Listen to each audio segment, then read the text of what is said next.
Məcəlləsinin 46-cı maddəsinə əsasən, əmək müqaviləsi bağlamaq hüququna malik şəxslərin minimum yaş həddi 15 yaş müəyyən olunub. Həmin yaş həddinə çatmış şəxslər valideynlərinin və ya qanuni nümayəndələrinin yazılı razılığı əsasında əmək müqaviləsi bağlaya bilərlər.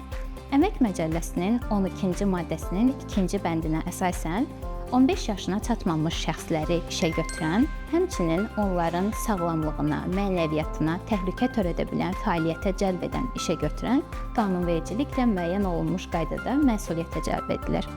Əmək Məcəlləsində uşaq hüquqlarının müdafiəsi xüsusi tənzimləmələr vasitəsilə həyata keçirilir.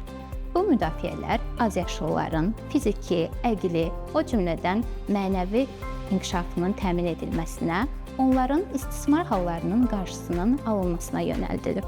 Uşaq hüquqlarının qorunması hər birimizin üzərinə düşən mühüm məsuliyyətdir. Unutmayaq, uşaqları qorumaq gələcəyi qorumaq deməkdir.